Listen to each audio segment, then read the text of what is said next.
Social media पर आप सभी के और जैन समाज के खास बनाते हैं आपको एक समाचारों की दुनिया में लेकर अपने आप सादर जय जिनेंद्र के साथ करते हैं आज की शुरुआत। 15 अगस्त 14 अगस्त वह स्वतंत्रता दिवस जो नतमस्तक हो जाते हैं स्वतंत्रता सेनानियों के लिए, जिनकी बाजुओं के दम पर हमारे देश ने तिरंगा अपना फहराने की शुरुआत की लाल किले की प्राचीर से। ठीक उसकी पूर्व संध्या पर नहीं बल्कि गए उससे एक दिन ठीक पहले 14 अगस्त को अभी बताया था हमने कि जब पूरा देश स्वतंत्रता दिवस के मूड में था तब एक जगह जैन समाज अनशन आंदोलन कर रहा था अपने एक भाई के खिलाफ।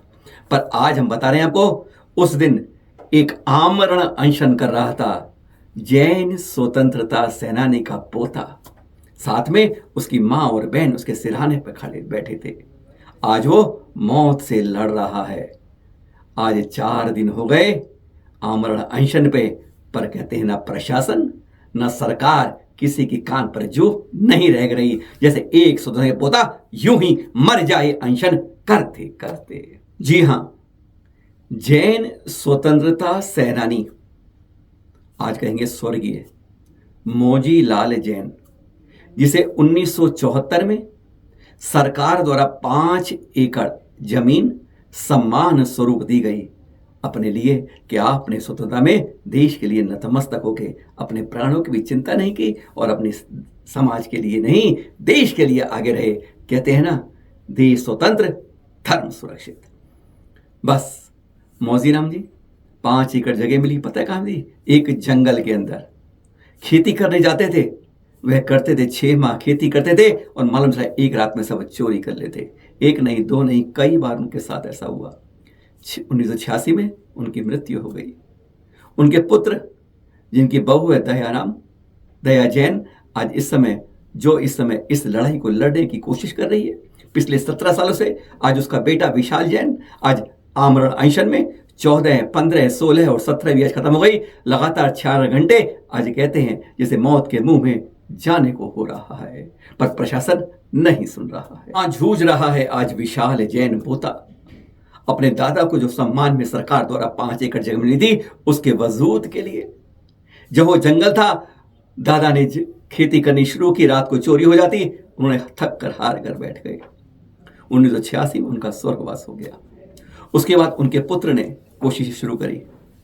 जब पोतक बेटा पहुंचा मौजीराम जी का वहां पर, तो वहां के दबंगों ने कह दिया, काट कर फेंक देंगे मौजीराम के परिजन अगर तूने दोबारा यहां कदम रखा। एक बार नहीं कई बार धमकी मिली और धमकी के साथ धमकाया खूब गया। उन्होंने हिम्मत छोड़ दी। क्या करें? 2007 में कोशिश की, चलो अदालत के दरवाजे से कोशिश करते हैं, कहानी पूरी बताएंगे। कहते हैं इस समय मीडिया भी वहां पहुंचा, अपनी अपनी फोटो खींची और फोटो बताई, कोशिश की, लेकिन अभी तक कुछ नहीं हुआ।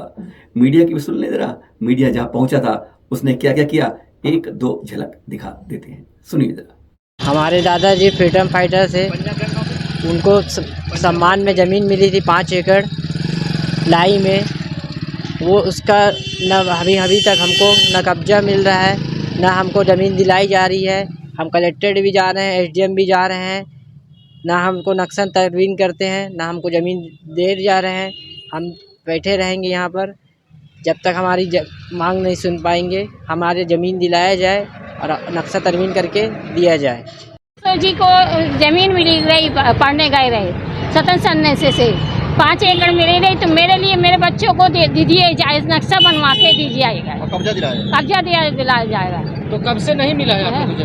कब से नहीं मिला है? ये तो कब से तो ढूंढ रहे हैं कि मिल जाए तो 50 साल हो गया। देख रहे हैं पत्र आप, दया जैन बहू द्वारा शिकायत के रूप में लिखा गया है कि मेरे ससुर को 1974 में आप सम्मान देते हो, कोई स्वतंत्र सेनानी और 5 एकड़ सरकार जमीन देती है, वास्तव में उसका नक्शा बना के तय बदल नहीं करती कि जमीन कौन सी है। दबंग वहां पे कब्जा करते हैं, अदालत कहती है कि तुमने कौन सी जगह तुम्हारी निशान है ही नहीं, पहचान कैसे हो? बार बार मुकदमा हारते, कहते सिविल कोर्ट में जाओ, पर कोई निशानदेही तो हो। पटवारी जाता है, वहां पर लिख के देता है कि तो ना तुम्हारा कब्जा पहले था ना था। दादाजी जब खेती करते थे लुट जाती थी। बेटा जहां जाता था वहां धमकी मिलती थी, मार देंगे, काट देंगे। क्या करे आज। बस यही है हमारे देश में मिलने वाले सम्मान। जब सम्मान देती है सरकार, ताली बजाती है, अपने गुणगान करती है और बाद में सब कुछ खत्म हो जाता है। ये एक कहानी नहीं है, आज जैन समाज के साथ है, क्योंकि यह स्वतंत्रता सेनानी जैन है। कोई और होता तो बड़ी पार्टी साथ में होती, नेता खड़े होते, समाज खड़ा होता। अरे आज समाज का एक आदमी साथ नहीं है और वो अदालत में मौत के मुंह से जूझ रहा है। चैनल महालक्ष्मी ने उससे वहां पर कोशिश की बात करने की, उसके दर्द जानने की कि वह क्या कहता है। आज 52 साल भी बाद भी वह जो पुरस्कार मिला था अपने देश को आज़ादी में बलिदान करने वाली जैसे बात के लिए, आज उसके हिम्मत के लिए आज दादा की जगह पोता लड़ा रहा है कि हिम्मत हार गया है। कहता मैं अब समझ गया हूं, नहीं कलेक्टर सुनेंगे, ना एडीएम सुनेंगे, कोई नहीं, सब चाहते हैं मैं मर जाऊं और हमारी ये जमीन अब नहीं मिलने वाली। दर्द है उसकी आंखों में। रोते रोते उसने जनरल महाज में क्या कहा, एक बार समाज को जगाने की, सत्ता को सुनाने की, प्रशासन को बताने की, पुलिस को सुनाने की बात के लिए आपको ये उसकी बात सुना रहे हैं। सुनिए। मौजीलाल जी के पोते हैं जी। और आप आज मजबूरी में आमरण अनशन पे बैठे हुए हैं। एक स्वतंत्रता सेनानी का पोता बैठा हुआ है, ऐसी क्या मजबूरी हो गई जो सरकार के विरोध में हमें आज आमरण अनशन पे बैठना पड़ रहा है? क्या दबंगों के कारण या किस कारण से? ये दबंगों के कारण भी है कुछ, और कुछ ये सरकार के कारण है। लापरवाह हो रही है सरकार, इसमें लापरवाही ज्यादा सरकार की है। और दबंगों के क्या करा, उन्होंने कब्जा कर लिया।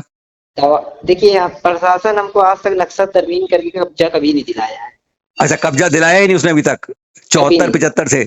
हाँ, और जो हमारे दादाजी थे उनको जब जमीन मिली थी तो वहां पर अब उस समय पूरा जंगल था, पूरा जंगल था, जंगल में जगह दी गई, ठीक है जी। अब वो गांव हो गया, अब वो गांव बस गया है, मतलब वो अब बस गया है जी।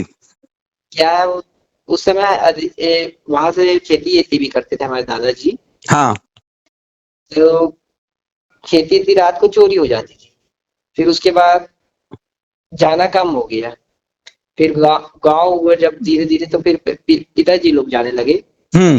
तो पिताजी को बोलते गांव वाले कि मौजीलाल के नाते बच्चों इधर मत आना, इसको काट के फेंक देंगे। ये तो काट के फेंक देंगे। हाँ, मतलब यहाँ पर मत आइएगा, नहीं तो फिर आपके हम मार दिया जाएगा आपको, मतलब ये कहने का है। हाँ जी। फिर उसके बाद क्या है अपना, फिर उसके बाद हमारे पिताजी लोग गए, फिर उसके बाद जाना ही छोड़ दिए। फिर उसके बाद 2007 से फिर अपन ने देखा कि थोड़ा सा प्रोसेस हो रहा है।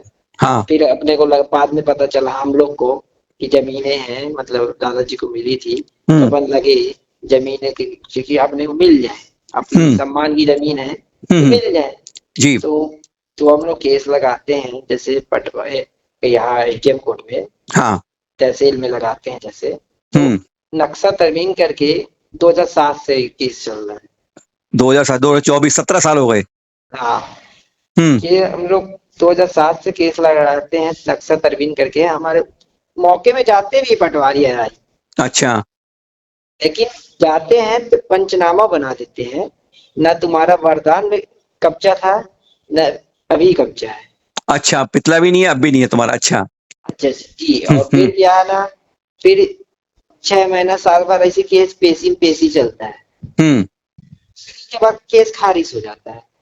अच्छा, फिर क्या है, फिर अपन फिर लगाए 2012 में। अभी भी एक केस चल रहा है अपना। अब क्या एसडीएम कोर्ट में लगाए थे तो डायरेक्ट नागपुर भेज दिए, छोटा जहाँ जमीन है वहां भेज दिए। लाई में अपनी जमीन है। हाँ हाँ। तो वहां तहसीलदार मैडम बैठती है, ऐसी घुमा फिरा रही है। या कलेक्ट्रेट में जाते हैं, एसडीएम में जाते हैं, केवल आश्वासन मिलता है कि आपका काम हो जाएगा, केवल कोरे आश्वासन दे देते हैं, मतलब वो बस आश्वासन दे देते हैं काम हो जाएगा, लेकिन काम होता नहीं। और एसडीएम सर का बोलने का कहना मतलब है कि आप इसमें लगाइए, सिविल में लगाइए। सिविल में केस लगाए इसको। अच्छा सर 2007 से तो हम लोग कर रहे हैं, केस पे केस पे केस पे केस। और 77 से आने की जमीन जो सन 74-75 की जमीन है, आज 52 साल होने जा रहा है। बिल्कुल। और उसके बाद अभी तक मिल नहीं पा रही है। इस प्रशासन की गलती ना है। आप हमको नक्शा काट के दिए होते तो हम जाके वहां पर केस लड़ते, ये हमारी जमीन में कब्जा किया है। बात समझिएगा, हम तो केवल नक्शा तरमीम करके हमको जमीन दीजिए, हम किस चीज का केस न लगाएंगे। मतलब ज्यादा लापरवाही है प्रशासन की दिख रही है साफ। पूरी प्रशासन की गलती है इसमें। अब आप 4 दिन से अनशन पर हैं, कोई आश्वासन मिल रहा है इनसे कुछ? कोई आश्वासन नहीं, कोई मेडिकल वाला जांच तक नहीं करने आया है, ये भी बता रहा हूँ। जांच करने भी नहीं आया? कोई नहीं। वो कल मेरी तबीयत बिगड़ी है अचानक सीरियस, क्या हमारे के मनेनगढ़ में क्या अपनी मीडिया भैया लोग से सबसे दोस्ती है, भाई लोग टाइप है। हाँ हाँ। अपना पूरे मीडिया अपने को सपोर्ट कर रही है मनेनगढ़ में। मतलब ये भास्कर अखबार है आपके और हरी भूमि अखबार है, ऐसे अखबार हैं? सब मतलब दैनिक भास्कर हो गया, रायपुर तक में यहाँ तक खबर चलवाए हैं, ऐसे नहीं आ रहा है, रायपुर तक की खबर पहुंच चुकी है। प्रशासन क्या है ना सर, कुछ भी है, प्रशासन सुनते नहीं, प्रशासन नहीं सुन रहा है। अभी भी सुन लीजिए सर, मैं बैठा हूँ, मेरा कोई प्रशासन गए थे मेरे भैया लोग और एक आम जनता पार्टी भी थी मनेंद्रगढ़ की, वो अपने को सपोर्ट करी थी, समर्थन दी थी, उन लोग भी गए थे। हमारा कहना है कि हम हमारी तबीयत बिगड़ रही थी, आपने आश्वासन दिया, हमने बोला कि किसी को भेज दीजिए अपने सरकारी विभाग के, हमारा तोड़ दें उपास, है ना। तो उनने कलेक्टर साहब ने बोला कि हम नहीं भेजेंगे किसी को। एक बार भेजा था तहसीलदार को, आपने ईगो दिखाया, आपने नहीं उठा। ईगो से क्या मतलब है? हमारा काम होना चाहिए, जो पर्पस है वो होना चाहिए पूरा। जो उनने बोला मैं बता रहा हूँ, बाकी अपन क्या ज्यादा नहीं बोलते हैं, क्या ना इतना ही ना बोल सकते। आप कलेक्टर साहब है तो उनको तो बोलेंगे सर कर दीजिए आप, हम तो नागरिक हैं, आम नागरिक है, कोई वो तो है नहीं कि बहुत बड़े साहब हैं। अब किस हिसाब से बात करूँ भैया, उसी हिसाब से ना बोलेंगे, एक पद का भी होता है। मतलब सरकार अनदेखी कर रही है, प्रशासन अनदेखी कर रहा है, अनदेखी कर रहा है, मिला जुला के हमारी जमीन हमको नहीं मिलेगी। अभी मेरे को ऐसा लग भी रहा है, ऐसा मेरे को पूरा उम्मीद लग गया है कि प्रशासन, जब मैं 4 दिन से बैठा तो कोई रिस्पॉन्स नहीं मिल रहा है, मैं हॉस्पिटल में हूँ, मेरा अभी तक अनशन नहीं तोड़ पा रहा हूँ सर। जी हाँ, 17 अगस्त रात 8 बजे आपके पास तब लाए हैं जब विशाल जैन अस्पताल में बोतल चढ़ाने को तैयार नहीं हो रहा, तड़प रहा है, कहता क्या करूं, मजबूर हूं, कोई कलेक्टर नहीं सुन रहा है, अपनी ईगो में दबे पड़े हैं, प्रशासन तो समझता है मर जाए तो अच्छा है, अरे जैन ही तो था, क्या जरूरत है इसकी।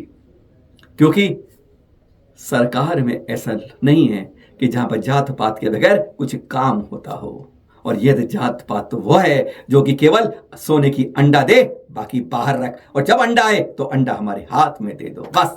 जैनों का सिर्फ इतना ही काम है।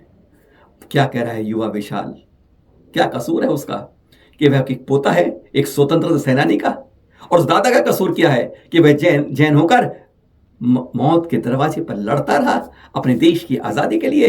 आजादी का सम्मान मिला तो ऐसा कि अपना बेटा अपना पोता आज लड़ रहा है, दबंगों से कम, सत्ता प्रकाशन शासन से ज्यादा लड़ रहा है। आवाज पहुंचा पाए तो पहुंचा दीजिएगा, आज इतना ही कहेंगे, हिम्मत है तो बचा लीजिएगा। सादर जय।